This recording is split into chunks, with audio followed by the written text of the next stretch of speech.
Good morning. Hello, everybody. Just getting ourselves situated here, started and ready to go. How's everybody doing today? Give folks a moment to come on into the live chat and we'll get this little show on the road. This is what we're talking about today. The reveal, the big reveal. I'm sure many of you, most of you have probably figured this one out by now, but hey, some people may have not. Good morning, Sully. How's it going out there? Always lovely to see the live people. You were dedicated, seriously.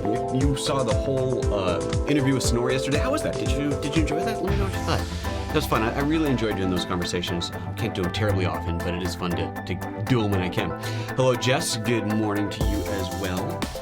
Let's see here. Everything's looking good. It's so funny. YouTube stopped reporting. Like, I have this YouTube live page that usually used to show a live countdown. I see the clock changing second by second, how many viewers are there. And now it's kind of stopped doing that. It just kind of kicks in every once in a while and refreshes, I don't know, like every few minutes or something. It's weird. Kind of a bummer because, I want to see these things in real time. The suspense is killing you, Jess. Jess, I think you figured this out. Come on. Okay. I should have covered it like this, make sure nobody's like trying to get a sneak peek. I didn't set up the close-up camera today. I should have done that. That's okay. I was using it for something else. I've been trying. Remember the whole Epiphan Webcaster X1 fiasco? I've been trying so hard to get that thing to work. I don't know why I keep wasting my time, but I'm not going to anymore. It's done. It just didn't work at all, and I am going to test that Pearl 2. I still got a $8,000 streaming box. It's just sitting in its case. I probably should do something with that. Slowly talking about the interview yesterday. It was great. Learned so much about how to actually make money on Instagram. Go figure, right? That's fascinating for me. That's what I'm trying to do too. Leave my day job and go full time into photo for video. Good for you. Good for you, Sully. It's awesome to be able to do. Dave's Nature Productions. Good morning, John. Good morning from Oxford in the UK. Excellent. Super. Ryan is, music. Thank you, Ryan, for letting me know. That is a good thing to know about. I have turned the music off. That was my background music from the outro for yesterday. Okay. Well, I guess let's get this thing started, shall we? Hit the magic record button and let's get this thing going. Good morning, everybody. Welcome to PhotoJoseph's Photo Moment, first live daily show on photography on YouTube. So today's little video is the follow-up to the now, 3, maybe 4 week old, probably 3 week old video about the big microphone test. The big test where I was shooting it last year. It took forever to edit. I mean, last year makes it sound like it was a really long time ago, but I think we shot it in December. Checking out the different microphones that were recommended by B&H. And before I do the reveal, it's this one here. I'm sure most of you figured this out by now, but I do want to talk about the test itself a little bit because I saw lots of comments coming through, mostly very good supportive comments, which is awesome. There's always the person who says, nothing about microphones. You were testing cardioid versus pattern versus like you're an idiot and you shouldn't. And then people telling me I should not have tested in my studio because that was an unrealistic testing environment. I'm thinking, really? I shoot in there every day. What do you mean it's unrealistic? So, people are always going to have their opinions and criticisms. But just to point out, I'm sure I mentioned this at some point, but I don't think I included it in the actual video, why I chose those microphones. And I think that's an important part of the test because this is very, very real world in how I made those decisions. I did not do a ton of research on the web figuring out which were the best recommended ones and pull those together, although that would have been a very valid way to do it. But let's be honest, most people don't have that kind of time. Most people are going to ask their reseller for a recommendation, and that's what I did. So good morning, all kinds of live streaming coming through. Good morning, Christian. Good morning, Gary. Good morning, Skinny from France. Love it. Ahmed is coming in from Northern Cyprus. I got a buddy in Cyprus. You guys probably know each other. It's like this big. Anyway, you just got Olympus EM10 II, big time Canon shooter. Excellent. Well, maybe one day you'll switch over to Lumix too, which would be awesome. But welcome to mirrorless Olympus camera. That's a fantastic camera. Greetings from the Cornwall. And what are my views on the EM Mark II for pro work? Well, all mirrorless cameras are totally suitable for pro work. Some better than others, but I don't know that camera personally. We're not friends. We don't have a relationship, but as far as I know, I hear really, really good things about that camera. So it's not about the camera, it's about the photographer, right? You can do pro work with this baby if you know what you're doing. Okay, so the microphones that I used is the microphones that I tested were because I asked B&H for a recommendation. So I already still own a Rode VideoMic Pro, which was kind of the de facto standard on-camera mic. Everybody's been using it for years. It's a really good microphone. And I wanted to try and get something a little bit smaller, not so much lighter weight, but just maybe a little smaller and possibly even better. Let's see what's out there. And really for no other reason than I was going to be kind of vloggy style, carrying this thing around a lot. I just wanted something a little bit better. And honestly, this is not that much smaller than the original VideoMic Pro is, but neither here nor there. So I shot an email over to B&H and I said, hey guys, this is what I've got. This is what I want to do. What do you recommend? And they recommended 2 mics. They recommended the Senol, which, if you saw the test, you know did not do well at all. And they recommended the Rode VideoMic Pro Stereo, which was a larger, big, bulbous thing. I thought, okay, well, I'll check those out. And then I poked around a little bit more, and I saw the venerable Casey Neistat was using the Shure VP, I think it's 38 is the model number. We got all the model numbers down below. Was using that one quite a bit. And I thought, okay, well, if he's using it all the time, his stuff sounds good, you know, I should check that one out too. So I got all 3 of those to compare. And then for the basis of comparison, I also wanted to put up the original Rode VideoMic Pro. That was important to have that on there, which meant 4 mics, but I only had 3 cameras, so I had to do 2 testing banks. And since I now had 2 extra slots, I added in that Rode Video Micro, that little tiny one, because it was super cheap, super small, and I already owned it, and I figured, hey, why not? Let's just throw that in the test. And the camera without a mic, right? Just the native built-in microphone on the camera, because that's how so many people shoot. And obviously that is not a professional result. That is not what you should be doing if you're doing professional work by the slightest. But I thought it would be very interesting for people to hear the difference, to hear, wow, that's how much of a difference it makes. And of course I had some commenter tell me I was an idiot for testing that mic, the in-camera microphone, like, you know, whatever. Okay, so the end result, I think most people will agree, and looking at the comments, it seems that people were very much in agreement and pretty evenly divided whether they thought the Shure or the Rode VideoMic Pro Stereo, God, seriously, Rode, you got to work on your names, was better.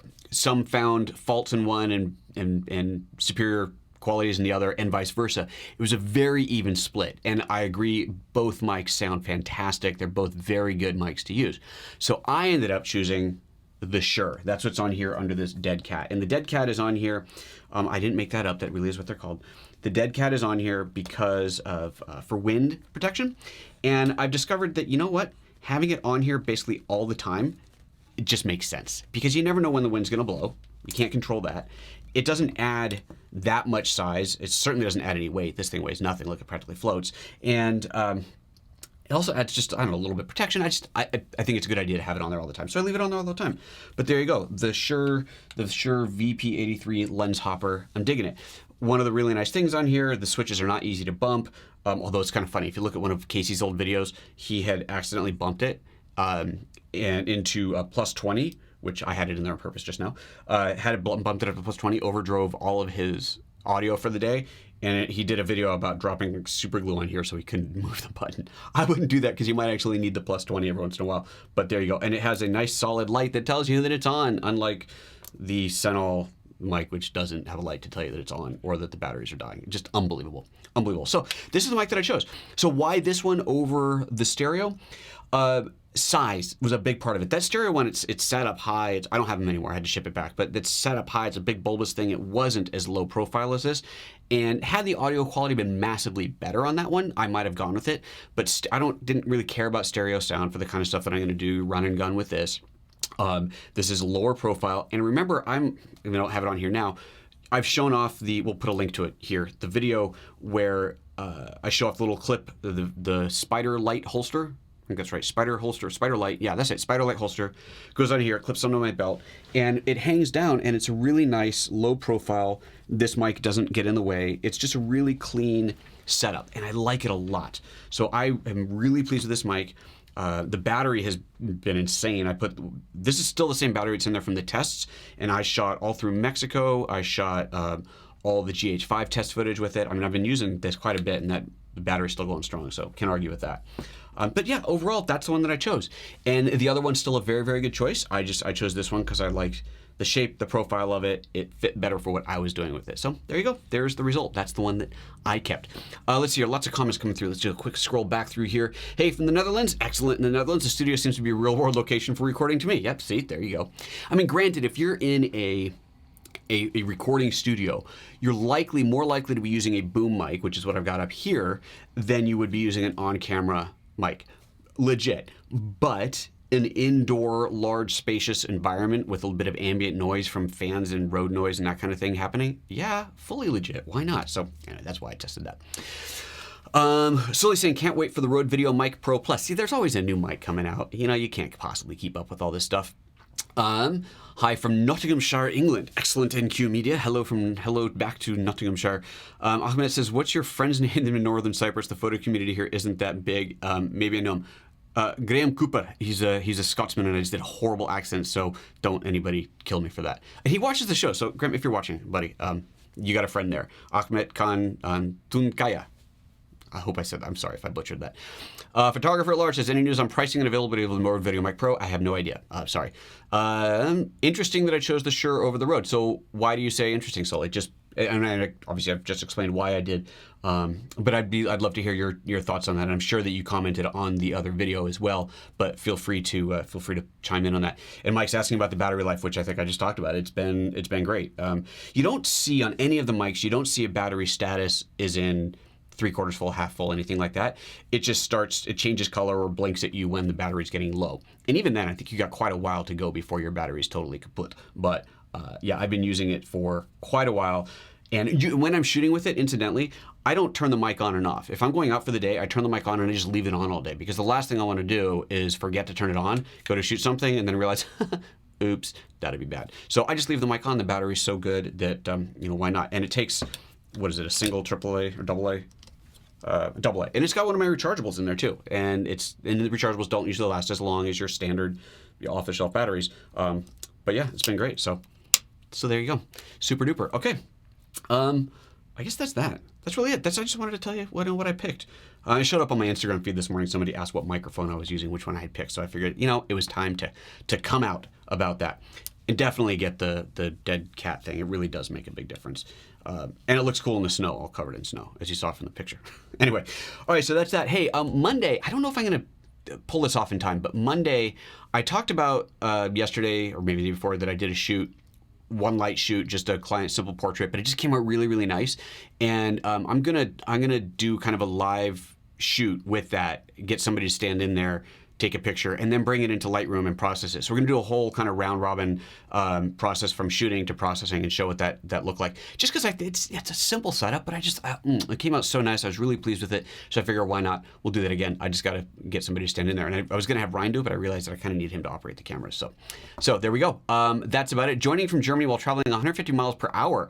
Hopefully you're on a train and not on the Autobahn while texting, my friend Mephisto. That would be, train, of course. Perfect. Excellent for clarifying that. All right, you guys. Hey, I'm out of here. It's Friday. Have yourselves a fantastic weekend. The last GH5 sample video, the one on focus, not focus tracker, what's it called? Focus pulse, whatever. The focus one where it focuses from A to B. I'm totally forgetting what it was called. Is live. It went live half an hour ago, or 45 minutes ago. Oh, it's going live in 15 minutes. Ryan's correcting me. I scheduled it for 10. Sorry. That's right. I scheduled it to go live right after this. So it will be live in 15 minutes. Check that one out. It's only a few samples in there. It's a really short video, but I love that feature. It is so cool to be able to just go from A to B to C through the camera control. It's really cool. Check it out. Check out that video. Okay, guys, I'm out. Take care of yourselves. Have yourselves a fantastic weekend. I will see you on Monday. Bye-bye.